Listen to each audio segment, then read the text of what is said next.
listening to the AFTERBUZZ TV network, now the largest new media platform on the web, and your #1 source for after-show entertainment. Very good, Ian Johnson.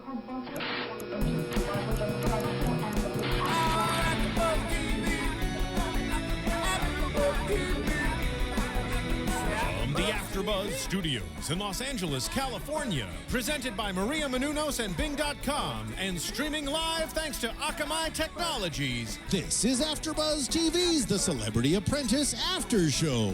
We'll break down tonight's episode and get you all the latest news and gossip. And now, another post-game wrap-up show for your favorite TV show. It's AFTERBUZZ TV's The Celebrity Apprentice After Show. All right. Hello, hello. Hello, hello. Bing is for doing, and we're here doing the latest Celebrity Apprentice show. Hey, how you doing? My name is Nando Velasquez, and joining me again this week is... Grand Rutter, hello, hello. Welcome back. We missed you. Thank you. We missed you with all the Dennis Rodman stuff that was going on last week. I watched. I wasn't too shocked, but so long, Dennis. See you later. I saw him on the late night circuit afterwards. We can get into that later. Oh, yeah. Well, this episode was a lot of stuff, too. First of all, back to 2 hours. I suspect when you advertise that Gary Busey's project manager and your NBC, you figure we can do a 2-hour show and people will tune in. You know, who knows what they're thinking? I mean, I've never seen a series that they just change the time whenever it works for them. Back and forth, but you know what? If you're gonna do it when you have someone like Gary Busey as project manager, I suppose. I mean, we're doing the episode. The name of the episode is "The First Leaf That Hits the Ground," which is another Buseyism, I guess you could say. And I thought this was a really good episode. I really enjoyed it. Did it feel like a 2-hour show? To me, the pacing was so good that it didn't feel like it. Other than like the coming up and all of that, it moved very quickly, so it was good. Yeah, I thought it was a fairly. I thought it flowed very well, right? As opposed to some of the other ones. And actually, you know what? I thought surprisingly Busey wasn't that prevalent in this one too, which is funny considering they advertised the heck out of him on this. I mean, I don't know. I disagree a little bit. It was a lot of him. It was a lot of him. Quite a bit. He was highlighted, I think, more than usual. Yeah. All right. Well, being the project manager, though, that's what comes with it. Yeah. Well, we'll get into it. But I really love this, and I think the best part about this whole thing is, you know, I'm a Busey fan. You're a Busey fan. Yeah. I think there are a lot of Busey fans out there, and it was really nice to see. I got the prediction right. I said Busey was going to survive this one, and maybe it was, you know, at a 1 in 10 chance maybe, but 1 in 8 chance maybe. But considering Gary being project manager, you're always on the hot seat, and the team managed to lose and he managed to survive, which I thought was phenomenal. I thought it was great. Me too. It was good to see him survive and not have to go down a dirty path of having to be slimy and having to throw mud and really point fingers. I mean, he really has gotten through this game without really having to point a finger at anyone. Yeah. And I admire that, especially because he's such an easy target, such the underdog, but he still manages to get through and remain classy and do his own thing. And my other favorite part is I really was just getting sick and tired of Stephen Baldwin personally, so I'm just glad to see him gone. I have a strong opinion about him. We can get into this. We'll get into it in the boardroom. Unrolls, but yes. But I mean, everyone who's watched the episode already saw what happened, so I just wanted to get that out there. We're happy. Hooray for Busey and hooray for Baldwin being out. Yeah. So. See you later. But anyway, let's get into the whole recap here. So starting out in the episode, you know, one note I want to make, you know, you always see at the beginning of the episode, you see the upstairs area, the apartment, whatever you call, where the holding area where the celebrities are, and they're always trying to figure out who's coming up. And everyone was hoping it would be Rodman that was going to be kicked out. Mm-hmm. Maybe because this is a Celebrity Apprentice and they're not really playing for their careers, they're just playing for a charity. That they wanted the stronger player out, but I really think that if it was Omarosa still in the game or Pierce from season 1, like those people are smart players, they would want the stronger people to get kicked out of the boardroom. So first of all, I would welcome Dennis Rodman coming in, even if he was a headache. I would totally welcome him coming in. The fact that Trace came back up. And Tracy's such a strong player. I'm surprised everyone was so happy to see someone that strong come back up. Yeah, it must come back to the fact that they're not playing for their careers, and they've really become friends and friendly with everyone.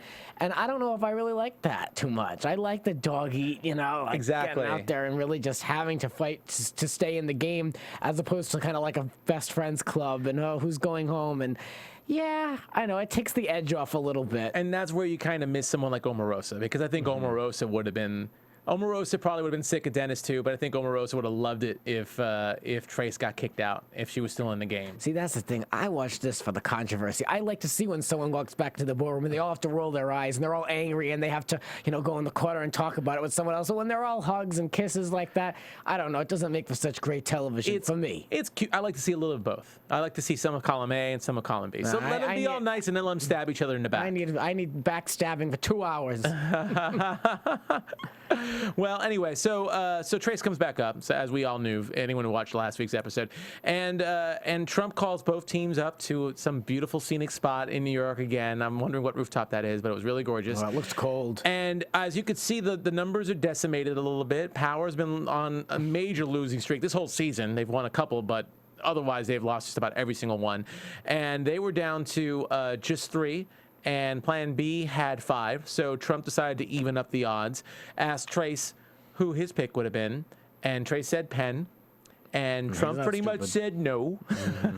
So Plan B ends up losing Mary Lou, and Power gains Mary Lou. What do you think as far as that move? Up until this point, Mary Lou did nothing for me. I didn't really care for her very much. I didn't see where she really played a huge role into the whole episode. But I have a note that, I liked the people that I liked in the episode, I liked more. And I didn't dislike her. I just didn't see her get out there. And the people I disliked even more towards the end of the episode. But so with her, she really got to see actually what she can do. Yeah. I get to see a little bit more of her personality, and I think she fits well over there. And it was I don't want to say safe, but it was a neutral.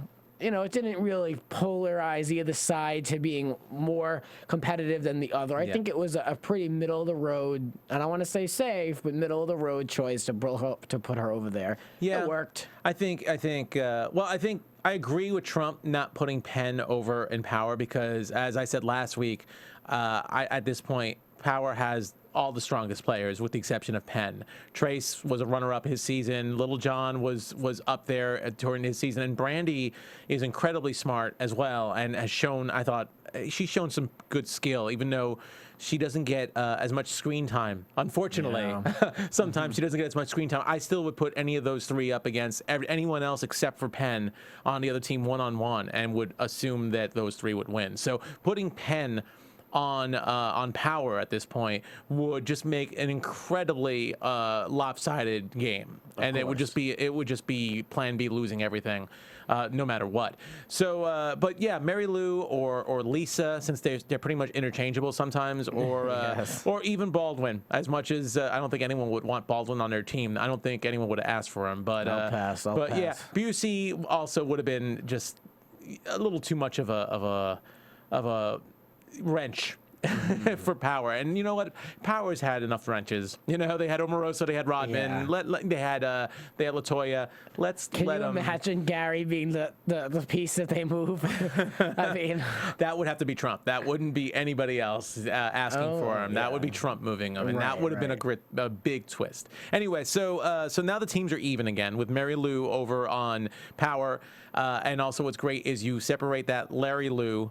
Lisa Rinna, Mary Lou, you can't even tell who's who because they're both pretty much non-existent to each other. And they have the same exact amount of screen time over there exactly. as well, up until this point. So now they're all separated, so I kind of like that. And let's get into the task. So the task that they have, that now that both teams are at equal strength, is they're going to do a 45 to 60 second silent film advertisement for Australian Gold Sun Care that embodies the Australian Gold brand personality.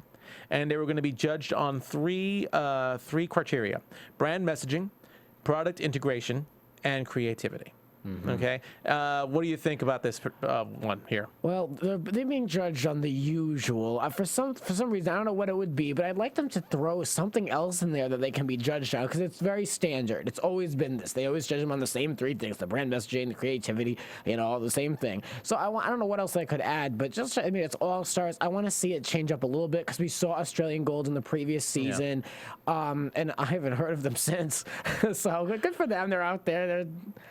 Yeah. They're on Celebrity Apprentice on NBC. I hear you. I that's not a brand I'm familiar with. Even after hearing it for the second time watching this show, I guess it's something I've never really seen. So maybe they're popular in Australia. I don't know. It's a good task. It's a great task, for Gary. Let's not harp on the company. No. Let's just do that. It's a great task for Gary. Yes, and Gary ended up being project manager for Plan B, and Trace begrudgingly took the project manager from Power when Brandy decided not to do it. I'm guessing Trace wanted to get somebody who hasn't done it in a while to step up, because I don't think Brandy's done it since like week 2 or something, or week 1.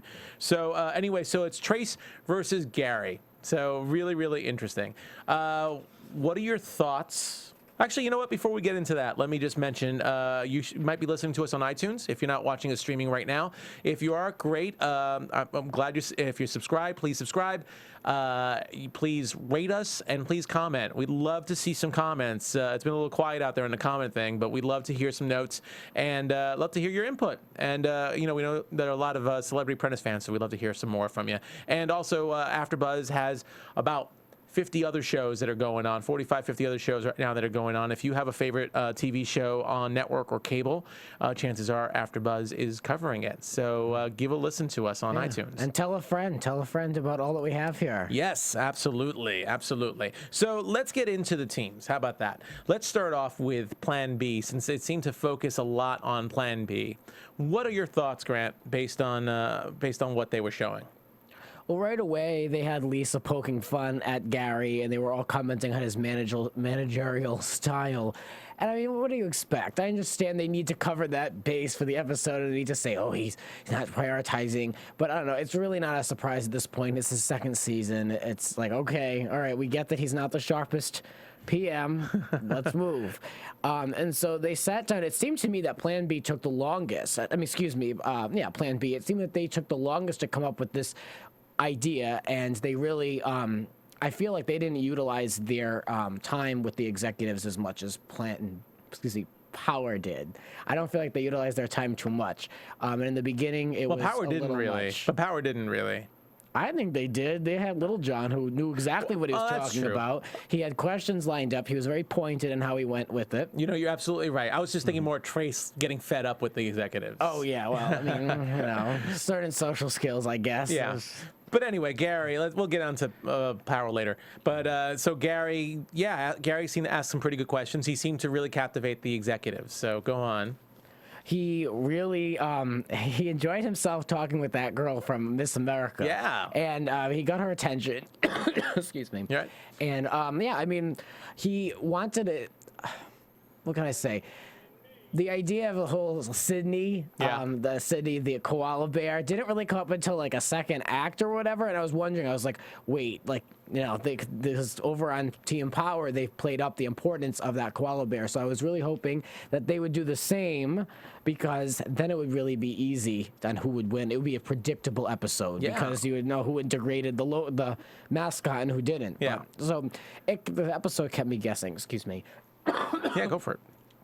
It happens. So, I mean, I personally thought Gary was, other than the fact that he didn't have a good control to focus with the team in the beginning, because they were all over the place, trying to come up with an idea. Gary asked great questions to the executives. He was great even in the presentation at the end with the executives. He definitely knew how to handle himself. And I mean, I don't know if you want to call it delegating as much as he just wanted to do whatever he wanted to do and let other people take over, but I thought he did a pretty good job doing that too. He let most of the pressure go on to other people, and he just ended up getting to be the accountant and getting the shop. No, the way he was speaking to the executives and was making his presentation, it really did seem like he was on like the borderline of like, what the hell is going on? What is he talking about? And then being really kind of profound in certain ways. And the whole time you've got Steven kind of like, oh, come on. Oh, just say something ridiculous. Oh, he was just like waiting in the wings for this guy to make an ass of himself. I actually think if you compare Gary talking to executives and talking to Trump or whatever, or the his assistants, Ivanka or Don or whoever, if you compare the way he talked to the executives in this episode compared to the other ones, I thought he was very clear thinking. I thought I don't think he really said anything that borderline to me. If anything, and Steve, they kept showing Steven. Steven obviously didn't like the use of the koala that much. Steven was kind of like couldn't wait for something to happen. And I think he was a little too sensitive. I actually thought everything that Gary said, if anyone else said it, the exact same thing, it would have been perfectly fine. I thought he was really well kept. I really thought he was really well. You know what? It's almost like he's a ringer. Like, you know, those hustlers who are like, oh, I'm really not good at this. And all of a sudden, like, the money's on the line or their ass is on the line. And all of a sudden, he's just like clear thinking. He knows exactly what to say. Well, let's talk about someone who played this perfect. And I think that was Penn. Whether you like him or not, I think he played his side of the team very, very well. He didn't really ruffle any feathers. Yeah. Little to no input, but just enough. But if you don't like it, if you're not using an idea of his, then he's very removed and he doesn't want to hear it about anything else. He's only really involved. He's one of those types of people that really it needs to be their idea, and if it's not their idea, then they're kind of just checked out. Well, I think there are two sides to this equation. I think one side is Penn, and the other side has to do with Stephen Baldwin, because Stephen obviously wanted to take control. And I think Penn at times, Penn does shut down when his idea is not present, but he needs somebody to almost bully their idea past his in order for that to happen, because Penn is a very enrolling individual. He seems to come up with good ideas and everyone else gets involved and get enrolled in that. But I feel that Stephen, in this episode in particular, maybe because he felt Gary was a weak link and he didn't think Gary would be a good project manager. I felt like Stephen really steamrolled a lot in this episode, and Penn sees that, and Penn's like, I'm not going to bother. Yeah. And I think, like you said, Penn played it perfectly. Sometimes it's wrong when he shuts down because he's not contributing. But I think in this case, when you have someone like Gary as the project manager, I think it's perfect to let the cards fall where they may. And it'll be between Gary and Stephen, which pretty much happened. Exactly. Yeah. Exactly. He saw that Stephen was just like making a scene basically with certain things and certain decisions and having really to have his way. Yeah. And so he just kind of said, good, let him. Yeah. I did love Penn had some of the better lines this episode too. I thought I was giving my opinion, as you could tell by me talking, because I was talking. I love the fact that he said that, and that he was calling the shots laborious. Yeah, I love that. And Stephen came up with this. He thought it was hilarious to have the tagline of "Never fear, Australian gold is here," and he had to go on and on laughing out loud about this. And the line that I liked from Penn was when he said, "We're all trapped in our own taste," which is kind of true.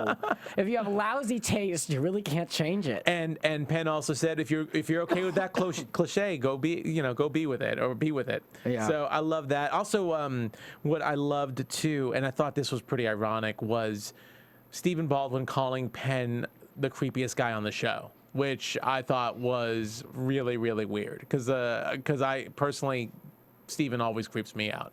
So I find his stare a bit menacing. And I don't know about menacing, but it's definitely creepy. I'm commenting on his height. I mean, Penn isn't my favorite player in the game, but I mean, I don't know if I would pick the guy apart and say he's a creep. I mean, Stephen seems to be very, he when he's in those confessionals in particular, he's very biting.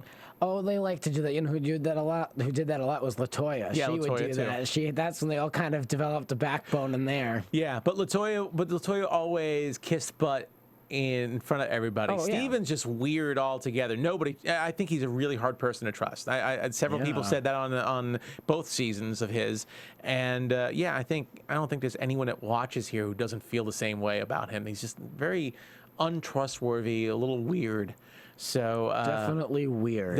Yeah. But it seemed like the emphasis really was on Penn versus Stephen, even though they seem to have sorted things out by the end. Lisa, other than the fact that she was a great actress, and I gotta admit, she looked really hot in that bikini. So I was like a little surprised at how interested I was in her when she was in that commercial. I was surprised. I was like, wait, are they using Lisa? I caught a little shot of her in a one piece, and I was like, is she in this? And then it came together when that she was in it. I really thought they were gonna have a blonde just because. Yeah. Just because. Yeah. But she looked good. She looked good. And I will say Baldwin actually did a good job directing Gary. like that one shot of Gary with that really weird smile, and Baldwin calling him out on it, saying, "Just close your mouth. Just close your mouth." I'd love to know how long they have to shoot these little mini movies that they had to make, because they only had, I know over on Team Power, they only had 2 takes, and they were trying to figure out the best one where it looked like Trace was doing something specific, like crawling or something. Yeah. And I mean, I don't know, usually you always shoot at least in 3s. Yeah. So they must have really been, and we saw that they were up against the gun, but I mean, you know, shouldn't that should have been planned better. It ended up working out in their favor, but it was too tight for you know, in production for me. Oh yeah, absolutely. All right, well, let's move on to move on to Team Power, and let's talk a little bit about them. So Trace was the project manager, and they were trying to come up with ideas, but Trace pretty much got his caveman idea fairly quickly and was locked in. And tell me a little bit about Trace. What did you think about him? He wanted to put the story first, and then we had Lil Jon who wanted to put products first. Yeah. And so I was like, Lil Jon knows this company because he lost a task. So I would definitely be on Team Lil Jon more than Team Trace, but he's the project manager. He really basically said it out loud that he's like, we'll worry about the products later. It has to be a creative story. And right away I was like, uh-oh, are you going to lose your way? It came together, but for me, these things always come together like as they're shooting them. When they're in the war room discussing these things, I don't have a clear picture at all, and I'm sure it's edited that way, but who knows? Yeah. No, I kind of liked the conflict between Lil Jon and Trace also. I'm not sure. I'm kind of torn on to who's who. I get that Lil Jon had an Australian Gold competition before, so he knew more or less what points to hit. But I also kind of like the take charge attitude that Trace had. He's like, I had an idea. This is my idea. Let's not belabor it with all these extra little things, and let's just do it. I think they ultimately got the best out of both because they didn't go into extra detail. They used the hero shot, as Lil Jon likes to say, at the end of the commercial, which had the whole product line, instead of trying to figure out all the different details for each single, product that brand has. Their synergy is what makes them the stronger team, opposite of how it's been the whole time. Yeah. And that shot, that hero shot of all the product line, that is why they won. That's really what put them over the edge, because they showed everything else. Those videos were pretty, even Penn said it, they were pretty equal. Pretty even. And it was interesting to see how they tried to, we'll get into this later, but that's way down, sorry. But the other thing about this team that was interesting was we got another chance to see Mary Lou finally shine, or not shine, but I guess they showed a lot more of her. I think she hides a lot more when she's with Lisa on the same team, but now you can actually focus more on each one individually if one of them's doing something, since Lisa didn't seem to do too much. But and Mary Lou got to show that super smart brain that she's got, that's always going, that seems to be ahead of her mouth or ahead of everything else that she does. She works how I would work. Like, she's like one of those that, like, even though time is passing by and they've got to do something, she's got an idea. She needs to communicate a certain thought or certain she needs to fix something really quick, and it has to be done now. And she's going to steamroll past the cameras, even if they're rolling or not. And she's going to tell them what they have to do. I like that. I can relate to that, because once you get going and you've got these thoughts, you really just can't stop. You really can't really hold it in, especially if you're given that position where you can express that. Yeah. And you can get in there. Forget it. You got to do it. And time be damned. I mean, it's a blessing and a curse. Yeah. I'm not saying I have her super brain, but I can relate to her work ethic. I think when she was project manager a couple of weeks ago, it was a little bit of a weakness, because she gets to be a little all over the place, and it's kind of hard for a teammate to follow her, and perhaps she loses something in the details, because even though she's super oriented, it still depends on what her focus lies on. As she was having problems with Stephen Baldwin a couple of weeks ago because of that. But she's, you know what? I don't think Lil Jon was really... He was pretty smart when he picked her, to be on that team, because she's brilliant. She's very, very smart. She's a good support player. She's got to step up more, but she's a good support player. I agree. Yeah, she's not anyone that's going to go in there and steamroll anyone's ideas. She's a team player. Yeah, absolutely. So let's see, and then Brandy, another hot girl in a bikini. So let's just say that. hot girls in bikinis. I'm glad they used her. I'm glad. I mean, because that would have been a point. Oh, why weren't you? And that would have been another awkward comment. And she went into the presentation in a gold dress. Yeah. She'd no fool either. She looks good. I would have liked it. I would have liked it if Mary Lou was in a bikini. I'm not going to say it. I don't know if she would have agreed with it, but I would have liked it too. Sure. I mean, if Lisa's been one and multi-generational use of Australian gold. Let's do it. You got Trace. Yeah, you got Trace Atkins in a caveman outfit. You got Gary Busey showing shorts, his legs off on his shorts, and Right, you know. Let's talk about Gary real quick. The evolution of the costume, because initially it was going to be a silver suit. Oh, He yeah. wanted to just be the guy who coming in with the spray or this bronzer. Yeah. And then Lisa got him to get this bathing suit. Then he wore the bathing suit. Then they cut to a shot during the video of him with the Hawaiian shirt on. Then he had on gray suit pants, and then he had on the board shorts. Yeah. Then the jacket was replaced. Then the Hawaiian shirt was replaced, Yep. and then he was just in a suit with board shorts on in the bottom, which they didn't even get in the shot because it was higher up. Yeah, it was pretty much a bust shot almost. Yeah, Yeah, but bust shot, yeah. well, you got to give credit to Lisa Rinna for at least getting that final look going. Yeah. I mean, he did give credit to Lisa for that look. So Yeah, they didn't really. You had to watch to really see the evolution of Very him perceptive. slowly getting back into that suit that he wanted to get in the entire time. He almost seemed like a little bit self-conscious to get in some type of like summer beach wear. Yeah. And so you got to respect that. I mean, if he doesn't want to do it, he's on television, you know? What the yeah, hell? no, you got to respect it. And I didn't see any of the other guys stepping up. So I don't think Penn wanted to do it or Baldwin wanted to direct. So kudos to him for doing that, you know, and for he wanted to be Cupid, having that look, bringing up the product. I thought that was pretty cool. He loved every minute of that little. He loved it. Even when they were showing it in front of Donald's, the moment that he walked in, he had to kind of like move in the seat a little bit. He was like so excited. Good for him. Good for him. Good for him. No, and he was having fun, and that's the important thing. So, but let's get back over to Power. So. Well, you know, let's talk about the video. So I gotta say that while I thought I liked Trace's idea and the fact that he was just determined to make the caveman work and to do whatever else in there, you know, I think that what they did was a little complex, considering the time. We don't know how much time. Usually, it takes about, I think, a day or two for them to do the whole task. And I don't know how many hours get into there, but I would say going from caveman days to the 1920s and using that porthole, that little black hole, whatever, to go through. They didn't really explain it too well.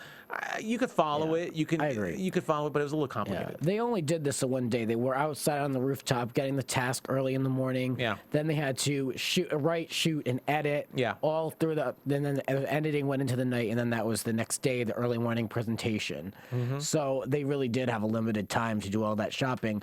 What was your point about Trace? I think just the fact that he took control and he had an executive decision early on. He just was determined to do the caveman no matter what. Mm-hmm. Even though Little John and I think Mary Lou both seemed to want to do a lot more details. Mary Lou was a lot more on point with trying to fix everything and make sure everything was just right, when Trace just wanted to keep moving and just get it out of the way. That's what makes such a great team, though, because you get certain perceptions from certain types of people. No one can do it all. That's true. And so they work really well together in that respect. With Yeah. him knowing that his strengths are more black and white ideas and her being the creative details. Yeah. So, I mean, really, the two of them, I mean, you know, I'm not knocking down Brandy or Little John because they did a lot as well, but the two of them, I think, really nailed it. Well, I mean, it sounded like they had a time crunch, and Little John luckily was able to get the hero shot. And maybe in fact, he get the hero shot because they were so strapped for time. He's just like, let's just throw the product in and do one quick shot and do it right then and there. So kudos to all of that. So let's get into the boardroom. And first of all, it was a very civil boardroom. I mean, I guess when you have two teams that do incredibly well, it's kind of hard to throw anybody under the bus. Everyone went in there pretty secure with their position. Everyone thought they had something good. What do you think about that? Well, before About we the get into boardroom, the videos, yeah, I mean, they both were really confident in their product, and they were so similar. The videos in certain ways, they used the same music. What did I think of the overall? Yeah. Well, you had over with Lisa Rinna's team. She's over on Plan B. Plan B. She, in the title cards they had for the silent movie format, they had the koala bear and the image, the logo, and the text of Australian Gold in each single title card. Yeah. And for that right there, I noticed that detail. And I said, that's really going to give them an advantage because they've got this carried throughout the whole piece, the branding. And so when it was brought up that, oh, I don't, your branding, the other team had better branding. I mean, I was surprised. And Penn brought it up that they had it carried throughout the whole episode, but they never brought attention to those title cards. And I thought that was very smart right there. Yeah. In regards to them both really kind of taking a while to introduce the product, that's a good point. I mean, that was kind of could have went either way for that whole idea with the caveman because it really wasn't in until the very end. Yeah. And at least with the other side with Gary, the idea was there the entire time. Mm-hmm. No, I kind of agree with you on that. I think I think both videos were just great. I liked both for what they were, and I had a hard time myself trying to pick a winner. So I could totally understand everyone walking in feeling the way they did, feeling a secure. I didn't really notice the brand was on the cue cards though for Plan B though. That's a really good eye. It wasn't really that big, but now that I think about it, yeah, I think subliminally it was up there on the top, right? In the middle, yep. Yeah, that's pretty smart actually. That's a really smart way to do it. Yeah, I like both really, really well. At the end of the day, I kind of liked Plan B's just a tiny bit better because I felt it was a very simple idea. And I felt that Trace's idea, while great and it told a story, it took a while to get to the brand and it took a while to get to the button. Yeah, I mean, I know that I'm being judged on editing, but the editing for Trace's was too quick and the title cards went by too quickly. Yeah. And I don't think it was very tight. I thought that them having to go into like the 20s or they were selling the umbrellas while it carried the story, it just was an extra detail and it took away the focus of what the product could have been. They could have showed them all on a table and saved the day. I kind of agree. They could have just gone from caveman to 1986 or modern day. It's just too much for under a minute. It's just too much. And the title cards they had more than the other team and they were just going too quickly. Yeah. I mean, I know that I'm being judged on editing, but it was too quick for me. I wasn't into it. I thought the other one really could stand on its own and was like ready to show almost anyone. Yeah. The other one spoke for itself, the one that won. No, I kind of agree. No, the one that didn't win. Go ahead. No, well, no, I understand what you meant. That, yeah, exactly. So, so at the end of the whole thing, it seemed like even though it was a tight call, it seemed like the Australian Gold people decided to pick Team Power. So Team Power wins. That's great for them. And we're left with Plan B. Now, I got to say, Gary first of all, Gary had some really great stuff that he said in the boardroom. Finally, I was like, give me a Buseyism. It's a 2-hour show and Busey's PM. Come on, give me a Buseyism. What is it? What is it? My two, and this has to be part of the book. The book that they better come out with, because I will buy this book, and I want 10% if they ever do it, because I came up with the idea. Oh, it's gonna have that on the cover. It's gonna have to have that on the cover. Yeah, Trump's got to do it. Absolutely. So PAST. PAST stands for preoccupation about spent time. I love that. Don't focus on the past because it's preoccupation about spent time.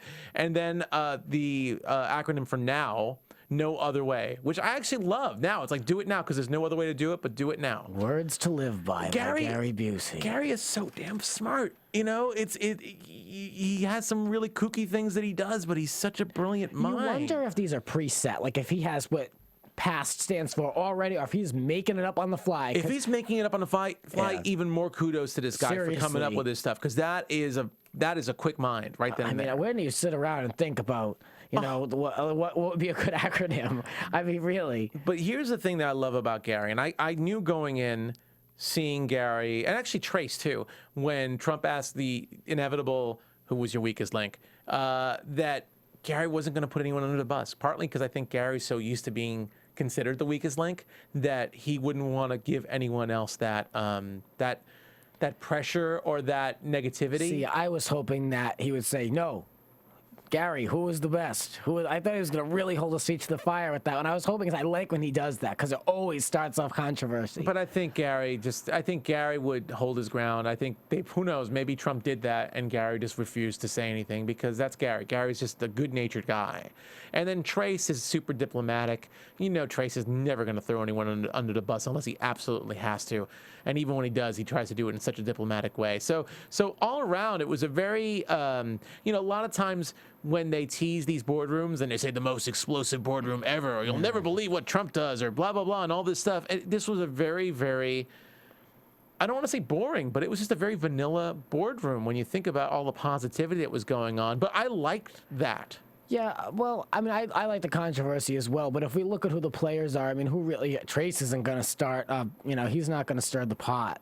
Yeah. Who really, other than Steven, is going to really like the fireworks there? Yeah, but Steven's still kind of weird in that way. He's a very fishy individual. But I mean, really, though, I think those days, for a while at least, until it gets really, really like cutthroat, if it does at all, we're pretty far into this game, I think those days are over. We don't have Latoya, we don't have Omarosa, now we don't have Steven, so who's really going to like the fire? It's going to be really interesting how things are going to blow up in the future. But anyway, so Plan B is in the boardroom, and Gary, again, I have to admit, this is a guy who's speaking incredibly intellectually and very positively, and he's not throwing anyone under the bus, but yet there's still enough there that the Trumps see that it's either him or it's Stephen Baldwin, because Stephen Baldwin was the director. And I think Stephen's a little too cocky to boot, because Stephen, again, I feel like Stephen underestimated Gary during the whole task, and that's why he took control, and that's why he steamrolled, because he felt he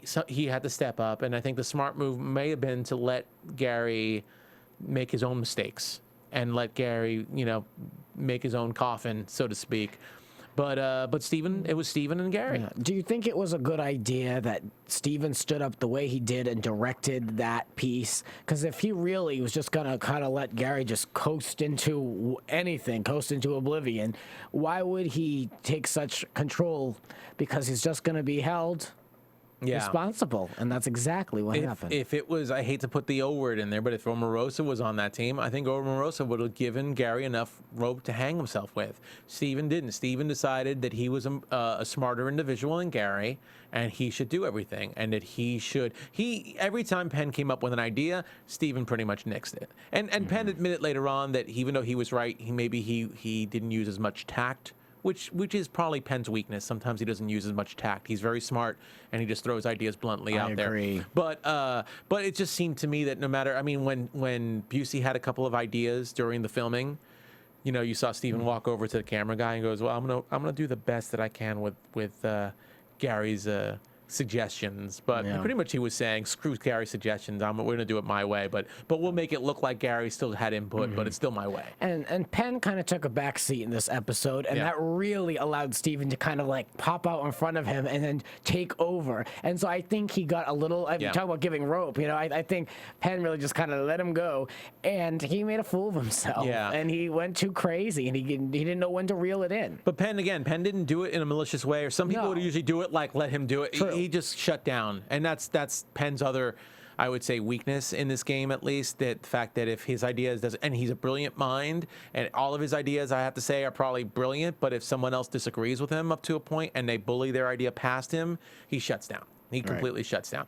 But anyway, so it's Busey versus Baldwin, and Penn's there for like 5 seconds, and then Trump kicks him out anyway because he's like, "Come on, please." That was a good moment. He was like tiptoeing around. That was a great moment. I loved Penn going and going, "They don't know I left yet." So I thought that was great, and I thought it was great of Gary saying he's my best friend. He's a really good friend, and especially since Penn, I thought before Plan B officially lost, I thought Penn.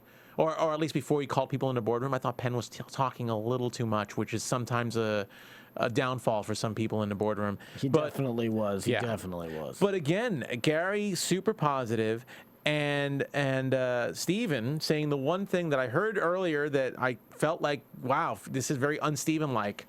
commending the project manager without like throwing in a little noogie in there to kind of like make Trump question the project manager. He called him amazing. I heard it too. Watch his words. He called him amazing. He went out of his way and that was his opportunity to say he was not that great. He was good, but he was not that great. Even Trump said, just say he was okay. Yeah. You know, then that's just enough. Yeah, no, he didn't play that one right. He was too power happy. He was too into it. Yeah. So obviously the fact that Steven kind of gave Gary a little too much credit earlier on was his downfall. And personally, I'm thankful. I'm glad. I know Phil, our executive producer, Phil Seatek, he was watching and he was cheering with the rest of us. So we're glad to see him gone. But here's my question to you: if this was any other two people, would the project manager have gone? Because I think so. I think Trump knows Gary's story. Kind of like with Rodman when Rodman was up against Omarosa a couple of weeks ago. Trump knows Gary's story. Gary did step up, true. But if any other project manager, if any other team was as flawless as Plan B was on this one, project manager would have taken the responsibility and gone home. You know, it's so hard because I'm so blinded by my distaste in Steven that I was just kind of hoping that Steven would just leave. And so I was really rooting for Gary in this case. And, I mean, maybe the Trumps feel the same way. Who knows? You know, maybe they have a bias. It wouldn't be the first time that someone was saved on a Trump bias. You know, that's something I really have to think about, believe it or not. I don't know. I don't know. I would like to think that the director of a video, if something was missing and they took over so much so that the director would be at fault for this. I'd like to think that. Well, yeah, that's true. But I also like to think, too, that any of the two people, I think the general manager would have been, the project manager would have actually made that point about the director, too. And Gary wasn't doing that. So, yeah, it's a toss bag, but a mixed bag. But I really think that Gary kind of survived because he's Gary Busey, and everyone loves him as erratic as he can be at times. And you know, I don't think Trump's thinking ratings automatically, but he's thinking story. And Gary is a great, kind of like Rodman, he's a great comeback story. And I mean, you know, I'm sure the story producers involved who they have to meet beforehand to, you know, and this isn't any huge shock on who's leaving on the production side of things. Yeah. What was my point here? But when it comes to Gary, the executives liked him as well. And so that's something that can be argued in his favor also. That's how Lisa was saved. Other people in the past. Trump's always like, oh, the executives, they loved you. They loved you. Very true. So, I mean, Steven really didn't get any pat on the back for anything, and he really shouldn't have anyway. I'm so glad. Peace out. And I got to say, Steven did not play a good game this season at all. He stayed back really far back, and he kept trying to pick his moments, but I think he was just waiting for something. He was just super slimy and distrustful and never really attacked. Like I hate to say it, but he could have learned from someone like Omarosa and maybe, or even like Pierce, because Pierce will attack if he sees blood. Steven never really attacked. He noticed blood and he's like, well, I'm gonna bring up blood when I see it, but he never really did much with it. Yeah, you know? he enjoyed himself too much. He was a little too cocky. Yeah, he just enjoyed himself a little too much. Yeah. And well, did you catch that? Listen, he had, when he was waiting to go into the boardroom, he had on a cuff and it had Trump embroidered. I mean, no, Trump has a clothing. Trump has a shirt line of dress shirts at Macy's, but I didn't know that they had to put the name on the cuff like that, almost like a tattoo. I thought that was ridiculous. I'm gonna date myself. I'm gonna really date myself right now. I'm gonna say Stephen Baldwin is the Eddie Haskell of Celebrity Apprentice. Eddie Haskell's like a slimy best friend of Leave It to Beaver. I'm really dating myself. Over my head. I'm sorry. I know. Sorry. I know. I'm probably over a lot of people's heads right there, but I'm just gonna say it anyway, just for the hell of it. Anybody out there who's familiar with Leave It to Beaver? Not that I was old enough when it first came out, but at least when it was on syndication, they'll know that reference. But anyway. I'm surprised Steven didn't get in conversation and hold it up just to let Trump know that I purchased your shirts at Macy's. Super slimy suck-up move. But you know what? It's possible, too. It's possible, too, that, well, I was going to say it's possible that they have to wear Trump's clothes in a way, but not everyone has to there. I don't know. Yeah, Rodman never had to. And then we have to comment because we got the other one in the past. I can't remember her name, who was friends with Omarosa, who was on the show, Claudia? Claudia. And we commented on her how she dressed for the boardroom. Oh, that's right, with the boobies out. Yeah, so we gotta kind of equal. Gotta love that. Gotta love that. Anyway, let's move on now that we know we lost Stephen Baldwin. So adieu to Stephen Baldwin, and Gary's still with us. Let's move on to some news. AfterBuzz TV News. Dennis Rodman, who we just discussed, he stopped by Late Night with Jimmy Fallon, and in this article over on the Huffington Post, it says he gave an extremely bizarre interview in which he insulted his ex Carmen Electra and also insulted fired Celebrity Apprentice star Omarosa. Here she is. Yep. And so when Jimmy told Dennis he felt like he's seeing him everywhere with regards to North Korea, and he's all over TV right now, Rodman pointed out, well, not with Carmen Electra, the other guy. She needs the money. Wow. So he's throwing shade at his ex-wife, who I think they were married for something like 6 months or something like really that. Short time. Yeah, so I mean, he's just kind of like babbling, and supposedly he's been making odd appearances all over television. Rodman also had strong words for his co-star Omarosa. He says, she had those crocodile tears. Oh my God, my husband died. Really? Censor? Really? Censor? Really? Really? So he's getting on the train with LaToya. Wow. And Claudia and just about everybody else. Yeah. So, wow. And moving on to kind of along the same line of things with Omarosa with Michael Clark Duncan. The speculation is continuing. Excuse me here. We have LaToya Jackson's the only one throwing shade. Now Michael Clark Duncan's sister is wondering why Michael changed his will just months before he died, leaving Omarosa almost everything. I like this story a lot. Judy Duncan tells TMZ she hired a lawyer to investigate the circumstances that caused her famous brother to rewrite his will, leaving a huge chunk of his estate to his fiancée, Omarosa. Yeah. Duncan believes he may have been influenced by Celebrity Apprentice star, and that the family members contend that the Green Mile actor wasn't sound of mind in the months before his death. And we know he was in the hospital for a few months before he passed. Another red flag for his sister Judy is Omarosa's alleged fixation on Michael's money. Duncan claims to begin with her brother. That it began with her brother when he was on life support, her obsession, and that Omarosa had sold most of his personal things already.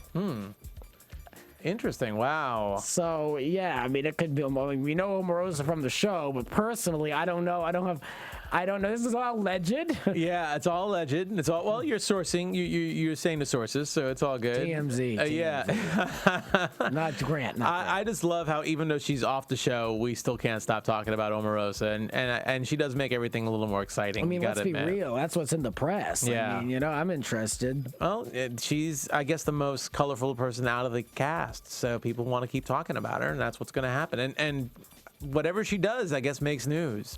Well, we'll see how the finale is, because when they have that live finale, they're all sitting back on the couches. We know she's got to be back. Oh, yeah. Well, we know. And they usually kind of say, oh, your feud was really exciting. And so LaToya and her will have a little bit more to discuss. I'm sure if LaToya's smart, she won't say anything, because she's already got an alleged... For the live finale, yeah. She's already got an alleged lawsuit. I wonder if they'll bring that up in the live finale. That'll be really interesting if they do that. So I can't wait to hear it. They got to, yeah. But speaking of people who are returning, we saw Bret Michaels might be coming back. Is coming back next week. So let's move this on to some predictions then.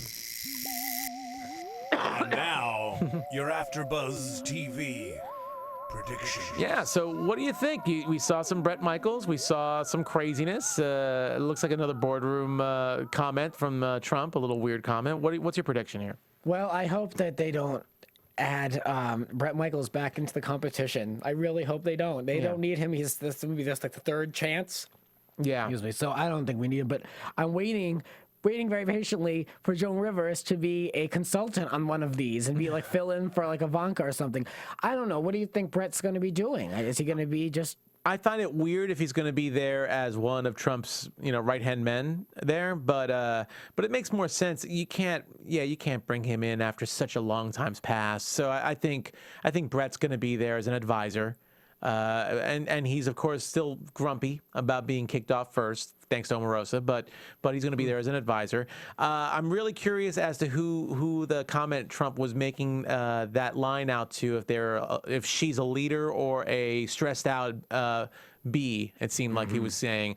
My guess would be Mary Lou. That's my prediction, that Mary Lou. So if that's true, I would have to say Power's back on the hot seat again. So that's my prediction. I predict Brandy, because I think if Power is going to be on the hot seat, it's going to be because of Brandy at the helm. I think Mary Lou knows what she's doing. So it could be either way. And they could be making this comment before they even choose. 'Cause you know how they amp everybody up before they make the announcement, and they start to throw all that dialogue out Absolutely right. You're absolutely right. I want to know what this international incident Gary Busey is going to spark, because there are some people of a different race in the room. So who knows what comment was made? Yeah, I don't know. They made it sound like Melania was going to be a big one too, and it was the name is huge, but they made it sound like they were really going to insult the hell out of her. Yeah, and they did. Yeah. So I think international might be played up a little bit, but probably. But you're saying Brandy, so I'm going to say Mary Lou's out. You're going to say Brandy's out. Well, I don't say out. I think she's going to be the project manager. I don't know who's leaving, because that could be that comment could have made any point. Okay, all right, fair enough. And I have another prediction and more of a warning, even though this is previous. A warning. Even though this is previously taped, but I'm warning Lisa and Brandy, because they better watch out, because the competition is getting very strong, and there's not a lot of people left who are, I don't want to say disposable, but I'm saying disposable, because I think those two are very lucky to be there. I don't dislike them, but when you've got someone with a multitude of ideas like Penn, who's very grounded and driven, and then you've got, Gary, who knows what's going to happen with him. But really, I think Lisa and Brandy are just kind of hanging out, and eventually they're going to really have to, get ready. I agree with you on Lisa. I'm not so sure about Brandy, but we'll have to see next week on what happens there. So we'll see till next week. But till then, Grant, where can we reach you at? If we wanna find I'm you? still on Twitter at Grant Michael R. You're still Until on further Twitter? notice. Yes. Oh, are you looking for a new social media? Well, I'm on Instagram, but that's under construction. Oh, okay. Under construction. Nice to know that. You can find me on the Twitter as well, and my Twitter handle is Nandovel, Nandovel. You can also find me here in AfterBuzz for a couple other shows. I do the following here: Bates Motel and The Amazing Race. So I have my share here. You're busy. I like to be busy here. So anyway, till next time, we'll catch you here. From Bing.com, executive producers Maria Menounos, Kevin Undergaro, Phil Svitek, and the entire AfterBuzz TV staff, we would like to thank you for listening to the AfterBuzz TV network. To watch or listen to other after shows and post comments or questions, be sure to visit AfterBuzzTV.com. I'm Sir Richard Wentworth, and this has been a presentation of AfterBuzz TV. Buzz you later. The views expressed herein are those of the hosts only and do not necessarily reflect the views of AfterBuzz TV or its owners or principals.